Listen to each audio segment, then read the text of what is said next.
Every now and again, I get a question that I think warrants a response video, and today we have a question just like that.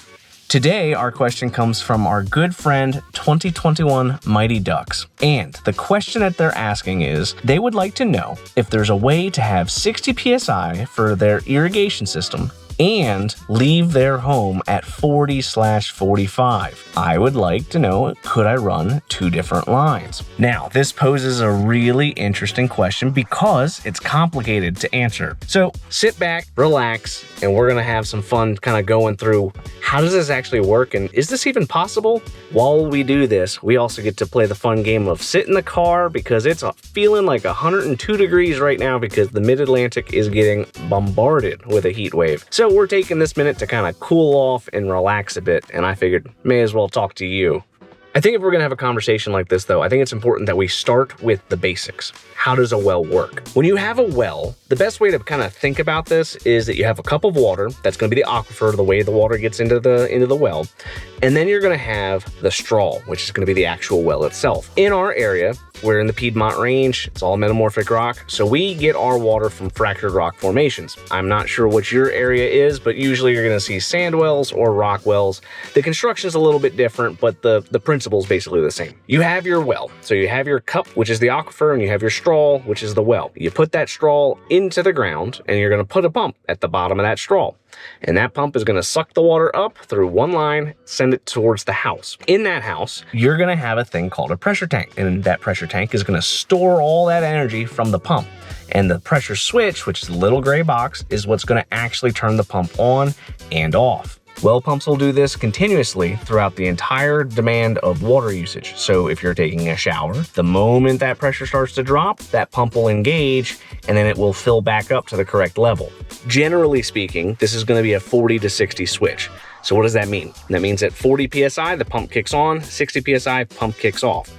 The reference that we were discussing is going to be where the pressure is in that setting. So they want to kind of increase their pressure a little bit, but it's important to know where your terminal point is. All switches are going to have at least a 20 point difference. Unless you start screwing with the differential screw, don't do that. But all switches are going to have a 20 point differential. That means that 40/60, 30/50, 20/40 are the common cycle variations that you're going to see on a well system. You might get one that's a little bit goofy if you start messing with the nut that actually controls the PSI, and at that point, usually it has somebody like me questioning, is that pressure gauge actually working, or is it just being a little bit different today? You'd be shocked how often pressure gauges don't actually work. So, we know how to increase the pressure in our pressure switch. We know that the water comes from the well, which is going to pressurize the pressure tank, and the switch is what calls for the pump to turn on and turn off.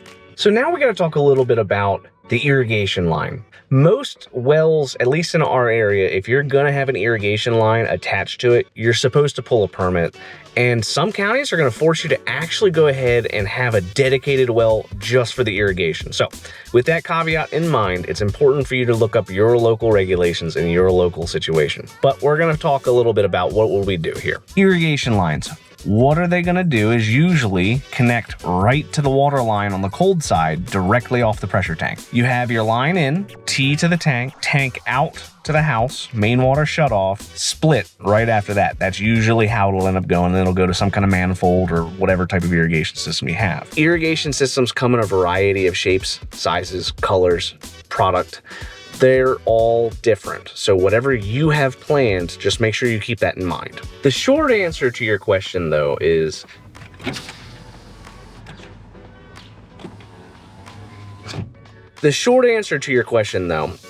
no. You cannot have the well and the irrigation have different pressures unless you switch how the system functions. We already discussed how they work in the general sense, but you got to think about where is the water coming from and how is it going to be dispersed pressure-wise. When we're dealing with the residential home pressure, the water is coming from the well. Well, wells are expensive to build, so that means you're probably not going to add a second well, or you might, but in our area, they're usually between $20,000 and $30,000 currently. If you want to have one well source, your pressure tank, your pressure switch as your home source, the next thing you need to consider doing is adding on some storage. How do you deal with storage? Think about fire suppression for a second. When you have a new construction home, you're gonna have a fire suppression tank, those big white tanks that you see in the basement. The purpose of those is to store enough water so that way when the sprinkler heads activate, you're able to quickly dump a ton of water onto the situation and not have to worry about it. You can do the same thing with irrigation. When it comes to irrigation, usually you can go ahead and do the math to figure out how much water do you actually need in order to properly irrigate your lawn. Maybe you're running it for 20 minutes, 30 minutes, maybe you're using 10 gallons a minute. Who knows, except for the people who install these, not me. You can do the math and you can figure out how much water do you need. If you do the math and you want to have a higher pressure setting that's consistent, you can go towards having a storage tank with its own dedicated pump if your well is not capable of yielding enough. Why does this matter? The well is going to have a yield.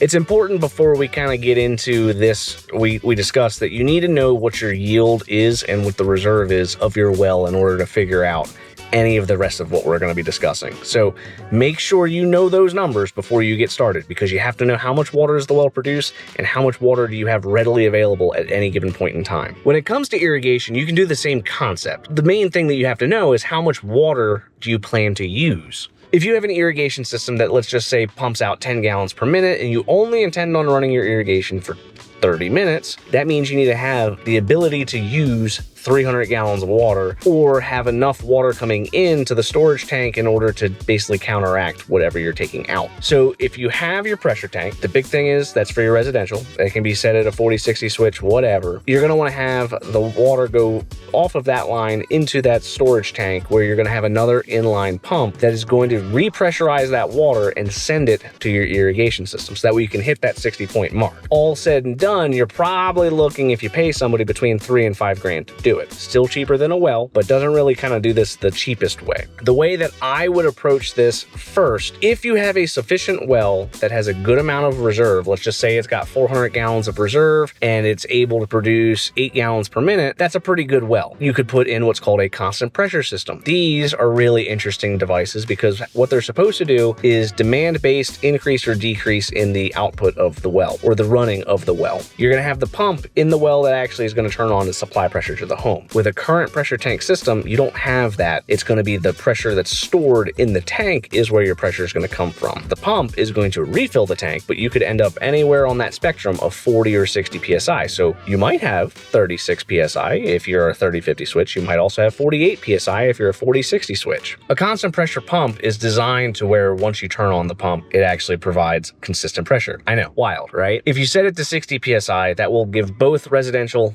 and the irrigation a consistent flow of 60 psi. Sticking more towards your question though, I think the only way that you're going to make this happen is if you have the pressure tank do its thing, have an additional storage tank with a separate pump that can actually control how much water is being discharged at what rate and what pressure. If you know you have 10 gallons that you're needing for the irrigation, if you put a pump that can discharge 10 gallons at 60 psi, problem solved. Maybe your irrigation needs a little bit less, but again, I'm not super familiar on how to calculate the demand for irrigation because that's not really what I do. Those systems are, I'm assuming, very similar to water systems, but you just need to know how much water do you actually need and how far do you have to get it, because the further you get, the higher the pump has to work, or the harder the pump has to work in order to get it there at the correct amount of pressure. So if you have a high horsepower pump, obviously you can get a 60 psi at 300 foot, but if you put maybe, I don't know, a half horsepower pump, maybe it can't get that much. It just depends on your use and also how big the pipe is. If you have a large pipe, obviously the price is going to, or the flow rate will increase, but your pressure will decrease. This has been a very long way of me trying to help you figure out what you should do. I think that this all kind of comes down to, what do you want out of the irrigation system? What do you want out of your well? If you want a more consistent pressure between the both of them, if you don't plan to run the irrigation at the same time that you're showering, doing dishes, I think a constant pressure system might be a good way to go. Look at Grundfos, look at Aquavar, look at Franklin electric. There's a lot of different systems that you could look at for a constant pressure system. And it will usually end up being between $2,500 and $4,000, depending on what you currently have and how deep your well is. But, you know, it'll still end up being cheaper. The other option you could consider is you could consider doing, like I was originally saying, where you have your normal well, you leave that alone, normal pressure tank, leave that alone, and then you're going to have a standalone water storage tank with its own standalone pump to get you the pressure that you want in the irrigation system. Remember, the big thing you need to know is how much water do you need, what's your well capable of doing, what is your reserve in the well, and then from there you can kind of design and build accordingly. If you're installing irrigation from start to finish, I'll be honest, this is probably going to be a very expensive project to go with, but if the budget's already been determined and all you're trying to figure out is the logistics, I think you got a couple options, hopefully from this video, that can help you get in the right direction. If you have any follow-up questions, leave a comment below. If you, as somebody else who's not used to this type of content, I usually try to take comments that come in. If they are useful and thought-provoking for others, I like to post them. I think that this is probably a question that a lot of people have. They just don't know how to put that into work and how does it actually function. They may not know what question to ask, and your question maybe gives them a insight that they didn't have. Hopefully, I provided some value, and if you feel like you received some value from my conversation with you today, hit that like button, hit subscribe, and I have videos posted every day on the world of wells, septic systems, home improvement, DIY projects, ways to save a little bit of money in this wild economy that we're living through, and I will see you guys tomorrow.